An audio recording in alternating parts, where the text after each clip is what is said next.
Oi, quarto ano, bom dia, bom dia. Eu sou o professor Jefferson e hoje nós vamos estar trabalhando a aula de ciências. Para isso, eu peço que vocês peguem um livro de ciências de vocês e posicionem ele lá na página 34.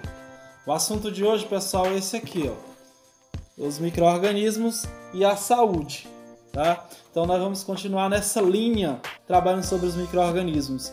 Agora, nós vamos trabalhar no que eles afetam a nossa saúde. Às vezes eles afetam e às vezes eles podem ser benéficos também. Então é isso que nós vamos estar trabalhando nessa unidade. Então, pessoal, desde o princípio do capítulo a gente vem falando dos micro-organismos. Então, como podem ser esses micro-organismos, pessoal? Eles podem ser de três maneiras: benéficos, tá? Neutros ou causadores de doenças. Como é que um micro-organismo pode ser benéfico? É quando o micro-organismo ele vive, digamos assim, que ele vive em sociedade com o ser humano. É o caso das bactérias que vivem no intestino do ser humano, ajudando na digestão. Então é um exemplo dos benéficos. Os neutros são aqueles que não causam nem mal nem bem aos seres humanos. E os que podem causar doenças, temos inúmeros aí também que causam doenças. Então, é basicamente dessas três maneiras que os micro-organismos podem ser vistos. E que micro-organismos são esses, pessoal? Os micro-organismos geralmente são fungos, bactérias e vírus. Então, a categoria dos micro-organismos são bastante basicamente isso aí: protozoários. E aí eles estão por todas as partes, só que nós não podemos observá-los a olho nu. Bom, pessoal, eu venho falando que os micro-organismos podem ser maléficos ou benéficos aos seres humanos, ou serem neutros, mas não se estende apenas aos seres humanos, se estendem também aos animais.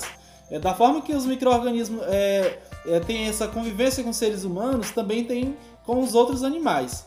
E aí, pessoal, é o seguinte: alguns micro-organismos, desses micro-organismos, eles chegam através de nós, através de alimentos ou através da água. Eles podem contaminar alimentos e até mesmo a água.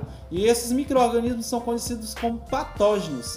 E aí há a necessidade da higienização de alguns alimentos, de prestar atenção de onde a água que nós consumimos está vindo, para evitar a contaminação de algumas doenças. E tem alguns micro-organismos, pessoal, que contaminam até mesmo pelo ar. Alguns fungos, por exemplo, que vivem na superfície da nossa pele. Por exemplo, o pano branco. Quem de vocês já ouviu falar no pano branco?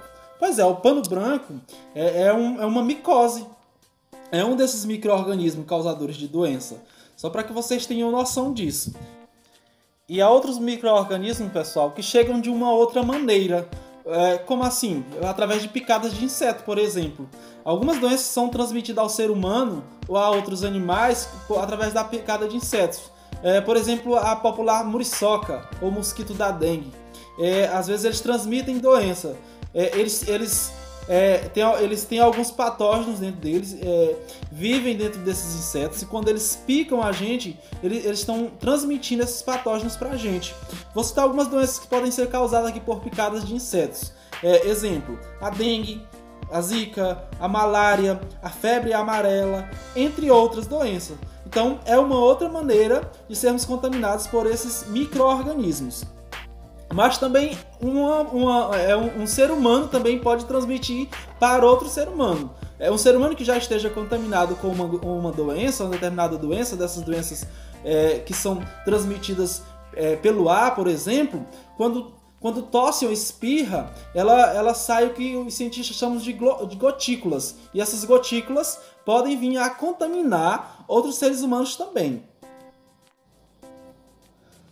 Bom, pessoal, e o que podemos fazer para evitar a contaminação por alguns desses micro-organismos que podem vir a afetar a nossa saúde, pessoal? Para isso é necessário tomar alguns cuidados. Vou dar alguns cuidados aqui bem básicos: lavar bem as mãos, tomar banho, tomar cuidado assim na hora de ingerir os alimentos, lavar bem os alimentos, se prevenir da picada de alguns insetos passando repelente.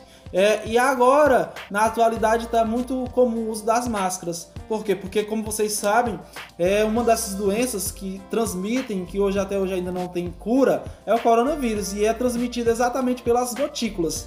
Então, pessoal, algumas maneiras que se a gente fizer tudo certinho, evita grande parte dessas doenças, desses patógenos.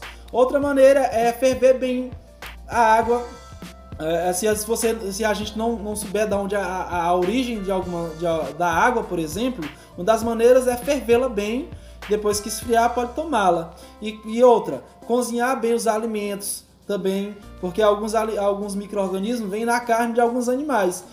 Se ela for, como o dito popular diz, mal passada, às vezes pode ser que nos contamine. Então, pessoal, com esses cuidados básicos, que nós vamos evitar a contaminação por micro-organismos, que sabemos que alguns micro-organismos podem até causar a morte. Tá? Então foi basicamente isso a aula, pessoal. Foi um prazer ter vocês mais uma vez aqui comigo. Tchau, abraço e até a próxima.